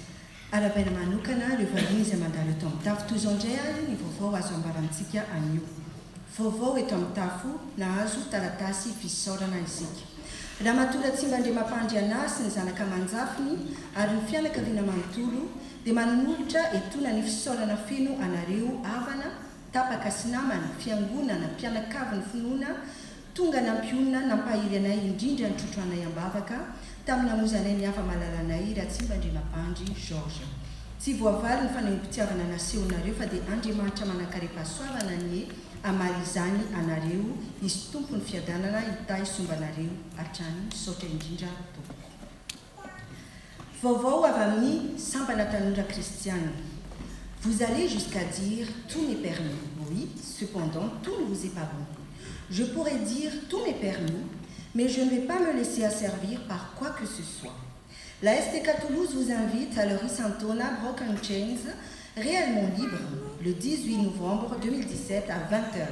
Ce spectacle à entrée gratuite sera accompagné d'une buvette, alors venez nombreux. Vaovao avy amin'ny SVK. Antsona ny vehivavy rehetra mpikambanao amin'ny SVK Tsiankanavaka ho tonga amin'ny fivolimbe fampianarana, fanentanana ary fifidianana ny birao vaovao amin'ny asabotsy 10 novambra amin'ny 2 ora ka hatramin'ny 4 ora sasany atao amin'ny Vieux Temple. Mifampilaza ary aoka samy vonona tsara ny rehetra. Hoy ny birao amin'ny SVK. Vaovao avy amin'ny vondron'asa sosialy. Aoka ianao ho vonona ho very vola, anasoavanao ny mpiray-tam-po aman-tsakaizy, toy izay amela vola ho very foana ho arafesinao ambanin'ny vato. Ampiasao araka ny didin'ilay avo indrindra ny arinao, dia asoanao bebe kokoa noho ny volamena izany. Faly miarabantsika rehetra amin'ny anaran'ny tompo mamerina manao antsoavantsika fiangonana manontolo amin'ny fanomezana PPN, produit de première nécessité zany ho an'ny trapasairanana toy ny vary, paty, conserve, ronono. Izany dia afaka apetraka ao anatin'ny bac vert eo andala tsara ny alahady toy ny mahazatra na manantona sy miantso ny tompon'andraikitra isika hibodo na hivolona na ny sosialy amin'ny sampana. Eto ihany koa antsika vaovao tonga mbola tsy mahafantatra, ny fiangonana dia manolotra PPN ho an'izay trapasairanana izay endreketan'ny vondron'asa sosialy eto amin'ny fiangonana, koa aza misalasala manantona azy ireo tompon'andraikitra. Izany no atao dia anehoana fa iray ihany isika rehetra. Vaovao mikasika ny Cœur Uni 2018. Seigneur, ouvre mes lèvres et ma bouche publiera ta louange. L'organisation du Cœur Uni 2018 vous invite à un concert évangélique de levée de fonds avec la participation de La Latine, Nani et Patrick A. le samedi 25 novembre 2017 à 19h au Vieux Temple. La participation aux frais est de 15 € pour les adultes et 8 € pour les enfants de moins de 12 ans. Les pré-réservations sont disponibles auprès de la com-sponsorine Reed ou Naringe au numéro indiqué ou à la fin de ce culte. Sachez que les places sont limitées et que seuls les 200 premiers inscrits seront pris en compte. Ny fivorin'ny kopilany Cœur Uni manaraka dia amin'ny zoma 17 novambra izao amin'ny 7 ora sasany atao amin'ny Vieux Temple. Vaovao mikasika ny alahady ny mpitandrina. Tsarovy ny mpitondra anareo izay efa nitondry ny tenin'Andriamanitra taminareo. Ary aoka izay ampianarina ny teny mba hahafohy zava-tsoany izay mpampianatra. Noho ny fahasoavan'Andriamanitra dia ankalazaintsika ny 3 desambra izao ny alahady ny mpitandrina sady 10 taona nananan'ny FPMA Toulouse mpitandrina matianina. Ny fanompoam-pivavahana dia manomboka amin'ny 10 ora maraina ary atao any amin'ny Espace Fleur d'Orient, 19 rue Pierre de Fermat any Muret. Izany dia arahina sakafo agape, izany hoe samy mivimbina sakafo atoandro avokoa isika rehetra, ka toy izao ny fandaminana mba hampirindra ny fimbinantsika. Ny entrée dia samy mitondra crudité, ny loka dia misafidy sika na trondro, na gana, na ravitoto sy na kisoa, miampy, ny vary masaka, lasary voatabia ary voankazo sy zava-pisotro. Ny tompo anampiry antsika tsirairay avy anatanterantsika izany fahasoavana lehibe izany, hoy ny vondron'asa sosialy. Fiantsona ny diakona vaovao. Antsona ireo diakona 20 voafidy hijanona ao arin'izao fotoam-pivavahana izao fa hisy raharaha hodininy. Reto misy fanampim-baovao azo ho an'ny sekoly ny tenin'Andriamanitra izay mampandriantsika fa nanomana vokatra izy ireo eo am-piravana koa manasa antsika andray anjara amin'izany. Tsy misy ny famerenana ny Noely amin'ny asabotsy izao satria miompo amin'ny STK isika. Vaovao an'ny SLK asaina ny mpikambana rehetra ao amin'ny SLK hanatrika ny fivorimbe ara-potoana izay atao anio ao arin'ny fanompoam-pivavahana. Toy izao ny diarintsika ny fanompoam-pivavahana manaraka ny 29 sy 20 novambra dia atao amin'ny Vieux Temple avokoa amin'ny 10 ora sasany maraina. Chers STK et STA, C'est votre tour aujourd'hui de nettoyer le temple. Vous êtes aimablement invités à participer avec joie à ce service pour la gloire de notre Seigneur Jésus-Christ. Dia efa mampiomana ny sampanaty syfoazana amin'ny fanadiovana ny trano amin'ny alahady herinany. Saotra antsika nahatra hatramin'ny farany ary voninahitra dia ho an'Andriamanitra ireny.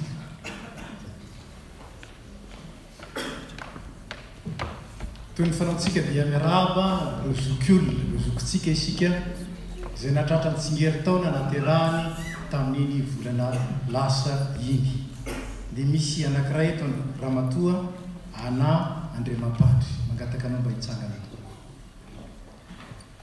Dia faly miaraba anao amin'ny anaran'ny Tompo ny fiangonana manontolo ny amin'izao fahasoavana ny raisinao izao.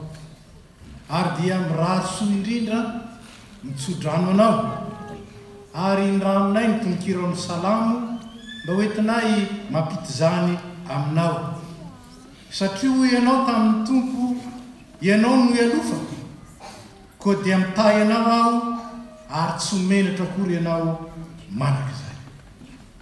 Satria ho ianao no arambatiko sy batery fiarovanao ahy, dia izaho mitondra sy tarika anao satria mahatoky ahy ianao. Dia zany tsodran'ny Tompo zany ane mitanteraka aminao, ary indrindrandrindra mihoatra noho izany ny arem-pahasoavany atobany aminao ary indrindra amin'ny fianakavianao. Dia mbola hiara-mivavaka isika rehetra. Tompo misaotra anao zany amin'ity mpanomponao ity ray aman-dreninay izay nitehirizinao mahatratra ny tsingerin-taona naterahany tamin'ny volana lasa iny. Mametraka ny fiainany manontolo aminao zay, ny fifaliany sy ny enta-mavesany, ny fiainany isan'andro ary koa ny adiny. Ianao lay efa nanaiky itsodrano azy no angatahanay hiadiny hivimbona sy hitatana azy, hiaro azy amin'ny ratsy ny loza rehetra ary ametraka ny fifalinao sy ny fiadananao anatiny, satria izay manana anao ihany ny manana aram-bato fiarovana tsara. Mahalala ny faniriany ianao, mahalala ny etaetam-pony ianao, apetraka ifianao aminao zany, ary ako hifaly mandrakariva ao aminao izy ary ataonao mihoatra noho ny mpandresy, satria momba azy ianao. Ny fanahinao masina hitaridalana, anazava, ampahery ary atanteraka azy amin'ny tsara rehetra. Mihoatra noho izany Tompo izay fantatrao fa zay tokony ho an'ny mpanomponao, dia omenao azy malalaka ane ary omenao ho an'izay akaiky ny fongy. Amin'ny aratsoan'i Jesosy Kristy. Amen. Dia mirary soanao indrindra ny fiangonana manontolo. Azo mipetraka. Izao sika dia tonga amin'ny fotoana hiarabana ireo vaovao.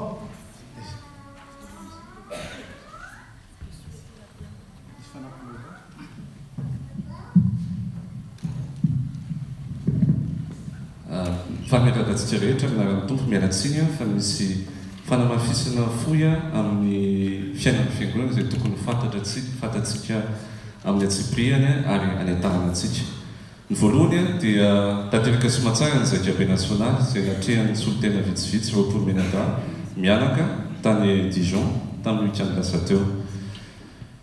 Nafinaritra ny zakabe ary ny vahoakan'ny FPMA rehetra teto Frantsa no fakahita tamin'izany. Ny tenin'Andriamanitra izay nitaritana ny zakabe dia ao anatin'ny brochure zay nizaraina taminay, fatriko amin'ny teny vazaha satria amin'ny teny vazaha izy ato.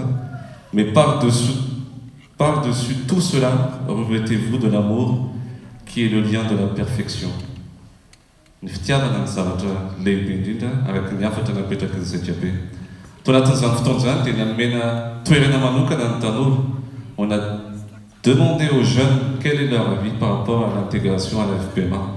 Satria misy tanora izay lasany amin'ny fiangonana hafa noho ny antony maro samihafa ary nandray fanapa-kevitra ny zakabe ny fiangonana rehetra nanatrika izany fotoana izany fa tokony mitaizayntsika ny tanora mba ho tamana ato amintsika omena toerana tokony koa ampianarantsika teny malagasy izy ireo azany dia mitodika amintsika ray aman-dreny voalohany indrindra satria tsika ray aman-dreny no responsable voalohany amin'ny fampianarana teny malagasy ny ankizy fa tokony koa ny tanora mazoto hianatra teny malagasy ka dia irina fa amin'ny taona manaraka dia izy sehatra manokana ahafahan'ny tanora rehetrarehetra ny ankizy mianatra teny malagasy satria izay no avin'ny FPMA ianareo no avin'ny FPMA vous serez l'avenir de la FPMA ka raha tsy mahay miteny gasy ianareo dia mety ho hafa ny anaran'ilay fiangonana ny irina fa tsy ho FPMA malagasy tsony zany fa zavatra hafa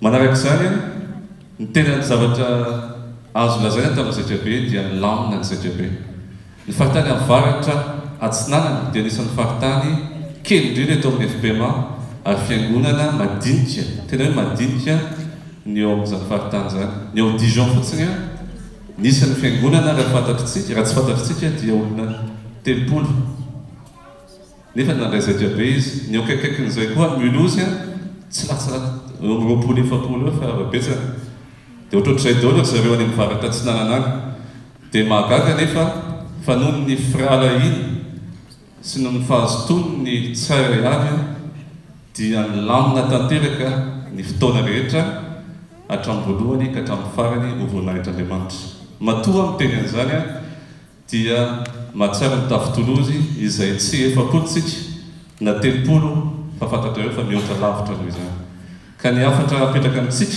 amin'ny mbain'izany dia eo no mifindra kely manentana antsika amin'ny fanomanana ny Cœur Uni 2018 satria araka nentsika teny amin'ny tableau tamin'ny voalohany teo dia J-178 ny Cœur Uni kitsisy dia izany fotoana zany hoe amana dia ho avy fa tokony fantatsika mpiangona rehetrarehetra teny izao fa isika rehetra no hiaraka isalahy anao izany Cœur Uni zany tsy izay komity ihany tsy ny mpitandrina ihany tsy ny sampana ihany tsy ny commission ihany fa isika rehetra mihitsy no angatahana hiaraka isalahy amin'izany ka dia manentana antsika teny izao manomboka androany ka hatramin'ny 10 mai 2018 dia izy foana fanentanana ho atao amin'izany ka eto am-pamaranana dia te hilaza aminareo sady fa manomboka amin'ny weekend manaraka izao ka hatramin'ny farany taona dia isy hetsika foana eto amin'ny fiangonantsika isaky ny weekend ary ho alefa amin'ny site internet zany efa nisy taratasy nizaraina tamintsika nanazava izany ho atao any amin'ny page Facebook ho atao any amin'ny mail any amin'ny vala fa manomboka amin'ny sabotsy izay atomboky ny STK zany avy eo tohizana 25 novembre levée de fonds concert ho an'ny Cœur Uni avy eo dia ny alahadiny mpitandrina avy eo dia misy ataoko hoe repos kely amin'ny weekend 10 décembre fa avy eo dia mbola misy hetsika anankiray fanohanana ny Cœur Uni amin'ny 16 décembre izay mbola anentanana antsika rehetra ho azavana amintsika ny andinindininy ao amin'izany fa azoko lazana teny izao ihany fa misy artiste surprise ho avy amin'izany ka dia jereo site internet jereo page Facebook sy ny sisa sy ny sisa ary avy eo dia mamarana ny taontsika amin'ny fankilazana ny Christmas zay efa fanaontsika fanao ny sampona tokopira bazar de Noël ny STA ary ny Christmas dia avy eo mifarana ny taona raha sitrapon'Andriamanitra amin'ity taona ity ny tiana ho lazaina dia izao amin'ireo hetsika rehetrarehetra ataoreo dia tena mila antsika rehetrarehetra ny mandray anjara ampifaliana betsaka ny zavatra ho angatahana amintsika amin'ny lafiny rehetra amin'ny lafiny don amin'ny lafiny fotoana amin'ny lafiny vavaka amin'ny lafiny maro be fa raha olona vitsivitsy fotsiny manao an'izany dia ho reraka ilay olona vitsivitsy fa tsika maro be tsika tsy vany fotsiny na 30 ohatrany tafo Dijon fa raha mandray anjara amin'ny anjara brikiny daholo ny olona 300 eto amin'ny FPMA Toulouse maivana eo azy io fa dian'izao zany dia fandrio diarinao mety tsy ho araka ao daholo ny anatrika ireo fotoana ireo na tenena dia manao an'izay daholo tsika araka izay azo atao fa eo amin'ny fanomezana tompoko tena araka ny tenin'Andriamanitra hoe izay manome am-pifaliana no akasinan'Andriamanitra mety misy anome betsaka mety misy tsy afaka manome mety misy anome kely fa tsy manino fa ny manome am-pifaliana no akasinan'Andriamanitra ary matory eo azo ireo voalamina toy izao dia noho ny fahasoavan'Andriamanitra satria te hiteny amintsika ny alalan'ireo azo ireo tompo te haneho ny voninahiny tompo ary izany no tokony halazantsika miandro ny tompontsika mba haneho ny voninahiny eto amin'ny tafitolozy ity fa zavatra tsotra fotsiny angata amintsika ny voalohany a dia mila mahafantatsika fa tsy tanteraka ao anatin'izany asa lehibe zany a mila manetry tena ary avy eo manatanteraka ny asa ka zay tompoko no fanentana natao ary farany izay mbola afatra ny zaitra be ihany na dia betsaka aza ny asa dia nanafatra ny zaitra be nanafatra ny rofo be fa mila kotsika manao moment stop ao anatin'ireo asa rehetrarehetra eo dia aza diny tompoko ho anay mihitsy voalohany indrindra ny mandinika ny ten'Andriamanitra mandinika ny tenantsika anatin'ny ten'Andriamanitra mivavaka isaky ny manao ny asa moment stop izy izy tany amin'ny zaitra be ary tany dia nisy fotoana mihitsy a indray asabotsy-hariva mitokana ny vavaka satria izay no afiangonana antsika ka izay no anentanana antsika tsy ho atsivy antsika fa au contraire tsara be reo asa rehetrarehetra eo raha miaraka amin'ny tompontsika dia mahavita be fa azadiny ny moment stop mandiny tena dia izay tompoko no fanentanana foy fa dia misaotra antsika ny aina hatrony farany ho an'Andriamanitra ny voninahitra.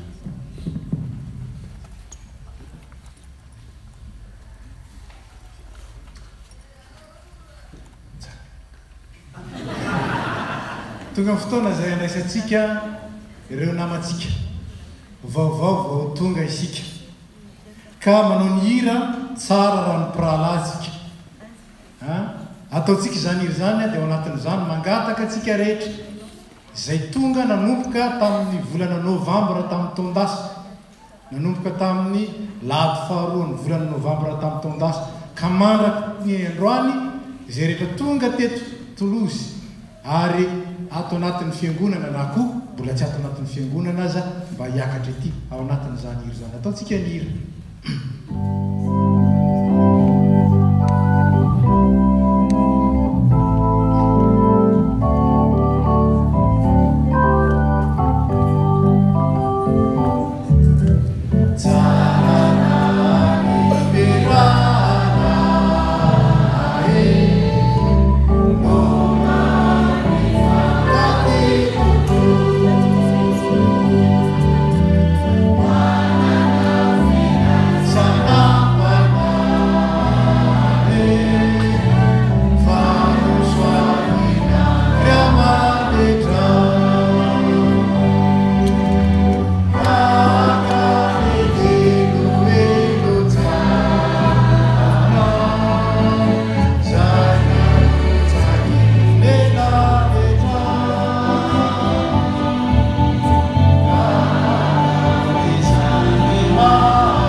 Indramitsika ny teny ao amin'ny Efesianina toko faharoa ny andininy faefatra ambin'ny folo sy ny fahasivy ambin'ny folo mivaky toy izao fa Kristy ny fihavanantsika izay nahiraintsika rotonta ka nandrava ny hevitry ny fisarana koa dia tsy mba vahiny sy mpivahiny intsony ianareo fa tompotany mpiray fanjakana amin'ny olona masina sady ankonan'Andriamanitra izany no entinay mandray anareo Kristy ny mampiray antsika ity trano ity ary ny FPMA Toulouse dia fiangonan'i Kristy ary ao anatin'izany fiangonana izany no ampiraisy ny tompo isika mba azahoantsika manome voninahitra azy miara manompo azy ary miara mitompoko amin'ny fianarana mitombo koa amin'ny alalan'ny asa fanompoana ka dia faly miarabo anareo zahay ninina natsangana teto mihitsy ianareo mba ho hitanay fa indrindra mba ho fantatray ka mielo ny ivavahana ao anareo manokana dia mangataka anareo zay mba se présenter atomboka ery isy micro any nomena ny décolle manomboka amin'ny ery akavia indrindra ery a mandrosa telololo tsika ngamba manao 2 rangées eto ambany eto ny voalohany premier rangée mba première rangée mba eto ambany eto zay dia mba misy deuxième rangée indray aorina dia première rangée zany a no se présenter voalohany milaza ny anaranareo ianareo a dia milaza koa hoe inona no antony natongavanareo eto hiasa na hianatra mba ilana fantana fifankafantarana zany ty fa tsy fampikikilovana akory a fa fifampahafantarana na ohatra mitady asy ianareo dia ilainay koa mahafantatra zany a farafaratsiny mivavaka ao anareo fa indrindra misy reto zay mitady amin'izany ko ka dia atomboka ay aveto zany aveto amin'ilany adroaty. Ny anarany dia Mirasoa avy amin'ny FJKM Tranovato Faravohitra ny Antananarivo dia tonga ity mba noho fianarana.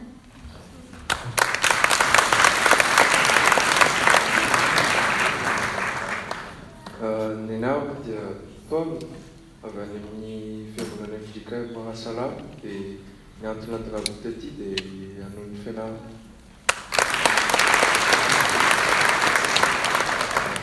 Ianarako dia havana raha an-tarobe avy amin'ny fiangonana FJKM La Réunion Kristy fihavanantsika dia tonga aty dia andeha hipetraka dia mitondra ny zanako andeha hanohy fianarana.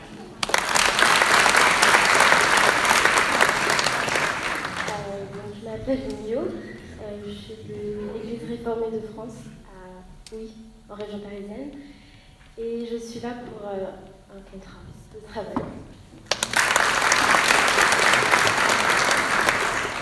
J'ai Malala Tantely, avy any amin'ny FJKM Andrainarivo sy FJKM Mopo satria mifindra trano avy eo.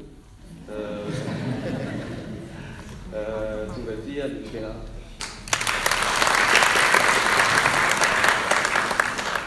Ny anarako dia onzy tonga avy amin'ny FJKM Salema Vaovao 67 hectares dia tonga aty amin'ny fianarana. Ny anarako dia Miny dia avy amin'ny FEI dia tonga aty hianatra. Ny anarako dia Mahery avy amin'ny FJKM Kadifotsy zay dia manomboka avy manomboka école de commerce aty zany. Ny anarako dia Tira avy amin'ny FJKM Tranovato Faravohitra tonga hianatra. Ny anarako dia Claudia Ray aman-dreniny Tira tonga eto hianatra. Ny anarako dia Noursoa Rahalambomalana ny efa taty fa natongavany eto amin'ny fiangonana dia mba hampianatra ny sekoly anarako. Revsen Arinzak, étudiant ici à Toulouse et je viens de la FPM à Montpellier. Ny anarako dia Iando FJKM Andravoahangy fivavahana fa eritaona tao Maurice dia tonga aty amin'ny fianarana. Bonjour à tous, la Lassou, avec l'URF Caen, Toulouse, Niassa, Simone. Je m'appelle Miranine Delmotte et je viens de la FPM à Bordeaux et je reprends mes études. Bonjour, je m'appelle Faudel, je viens de La Réunion et après l'obtention de mon bac, je suis venu ici pour le travail. Bonjour, je m'appelle Svetlana, j'ai fini mes études et je viens ici pour travailler.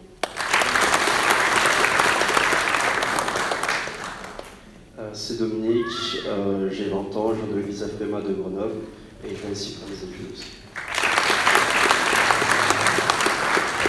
Dino anarako avy amin'ny FJKM Andrainarivo Fahasoavana tonga eto hianatra.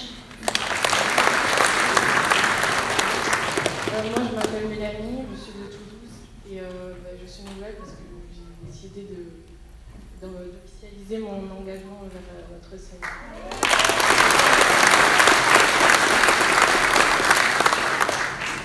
Palmera Banaroto, Kurakutu Safi, Novolula Manarko, avy amin'ny fiangonana Luterana Malagasy Ambalabato, Antsirabe, Madagascar, ary tongito mba hitsabo tena. Bonjour, je m'appelle Manansou et je travaille ici.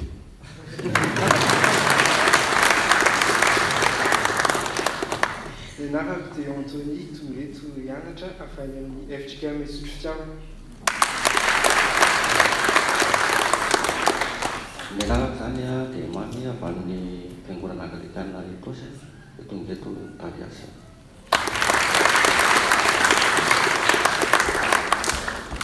Nianahako dia tsika avy amin'ny efitsika mbeta fanavozana dia niatona tonga vaiketry dia ny fianarako.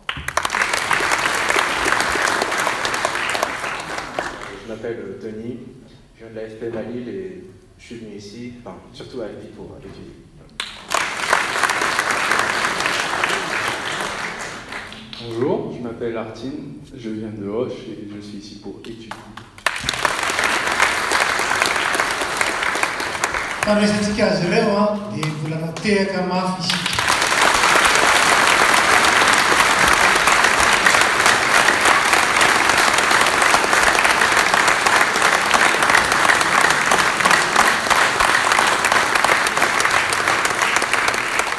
Dia faly miara-manareo ny fiangonana tsy ho lava teny tsony fa betsaka ny teneny atao faly mandray nareo zay ary mbola anamafisana zao fandraisana anareo zao dia asainareo fa tapitra ny fotoam-pavahana hiakatra ao amin'ny efitra ao ambony fa misy collation kely no manina ho anareo sy ny solitena ny fiangonana ho fifankararantsika bebe kokoa ary ho fandraisana ny anaranareo amin'ny alalan'ny voatrasa serasera zany andray ny coordonné rehetra fa atsika miaraka manompo ny tompo ato amin'ny fiangonana fa dia misaotra ny tompo isika fa nahazo olona vaovao betsaka samy manana ny antony atongavana izy ireo fa zay mihitsy ny atao hoe fiangonana fa dia anjarantsika ny miaraka midera ny tompo amin'ity fiangonana Fimatorius mba ho anazy ny voninahitra dia ho atsika dia miaratsiny fa tsy afaka ho atsika rehetra le collation fa noho ny fahateran'ny trano dia zay no fandamenana atao fa dia manantena fa raisinareo ampitiavana koa zany na tsy orinareo dia fa eo ny solitena eo mpitandrina amin'ny solitena antsika rehetrarehetra fa dia misaotra antsika rehetra ny amin'izany ka dia ho an'Andriamanitra ny amin'ny voninahitra. On vous a mis là à part, mais comme l'a dit le texte, vous n'êtes plus des nouveaux à partir de maintenant. Hein?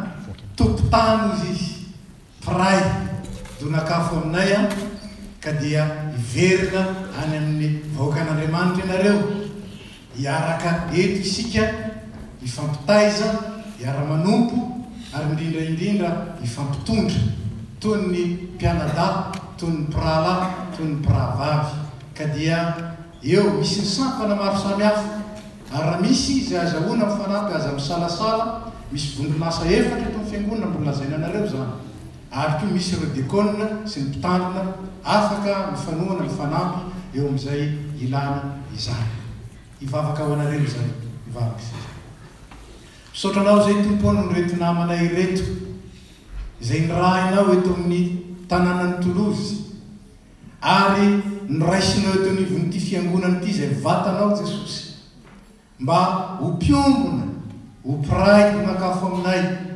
miara-manompo miara-manome voninahitra anao ary indrindra tompo mifanohana eo amin'ny fiainana isan'andro mangataka aminao zay hitany antony nahatongavan'izy ireo eto anampina zay rehetra ataony ho an'ny mianatra omenao azy saina matsilo omenao azy ireo tompo fahasalamana omenao azy ny tanjaka sy ny hery omenao azy ireo koa ny fahendrena ary azahoan'izy ireo manovo fahalalana tsara ary ahita vokatra soa amin'izany izy ireo entinay mavaka aminao ireo zay tonga mba hiasa ataonao vavolombelona ary ataonao mahavokatra tsara koa amin'izany asa izany ankalazana ny anaranao ane ny asan'izy ireo ary andraisan'izy ireo koa zay ahazahoany mivelona tsara izany asa izany entinay mavaka aminao ireo mitady asa ianao nanokatra varavara ary ianao mbola anampina ny alehan'ny rehetra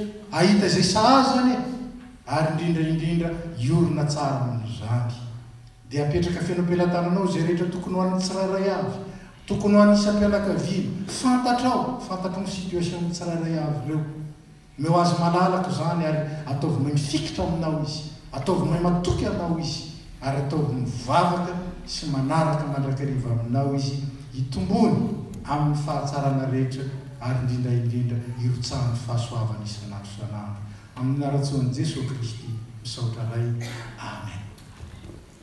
eny any dia mahereza daholo a mahavitaso daholo dia izy inona moa lazaina bon séjour à Toulouse et bon séjour aussi au sein de la FPMA Toulouse.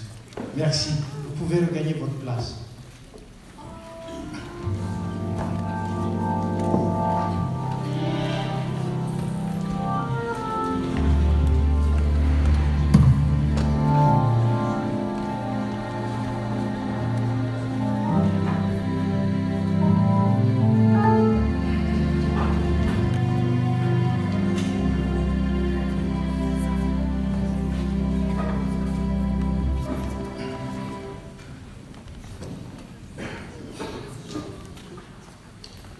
Mamarana ny fotoana ary isika ataontsika mpitsanganana ny hira zay efa voatondo mialohan'ny afatra sy mitsodrano.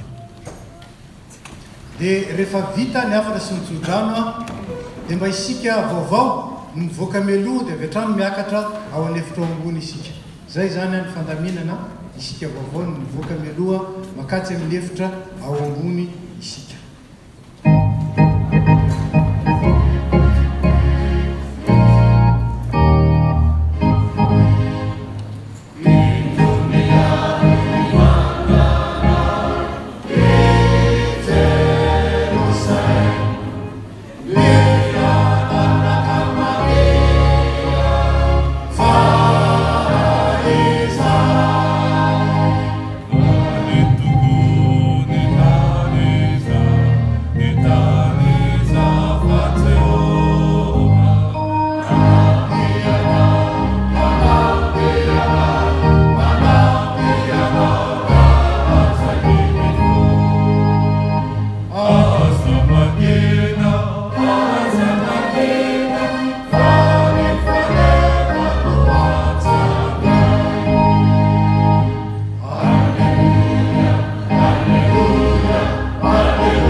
Tsiarovina zany fa ho an'ny vaovao sy ny tompony andraikitra misy collation ambony ao, ho an'ny ambony misy vokatra ny manina izy dia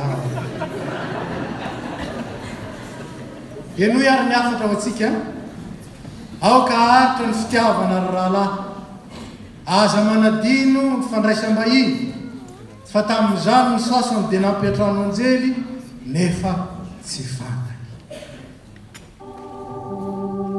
O aminareo any eny tompo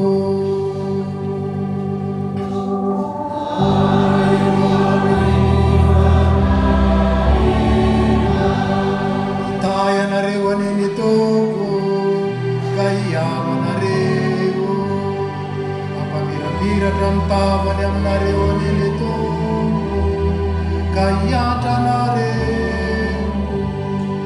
anaratra ny tavany aminareo any eny tompo ka anome anareo ny fiadananao.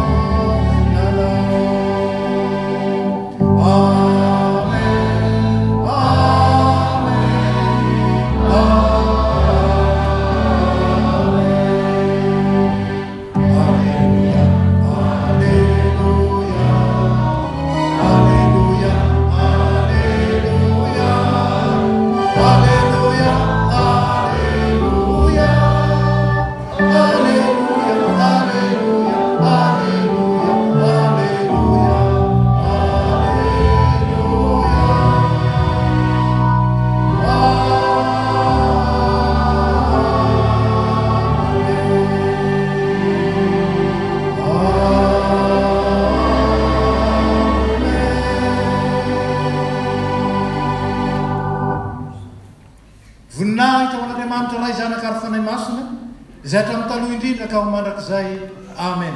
Mandehana amin'ny fiadanana ka manotombotombo.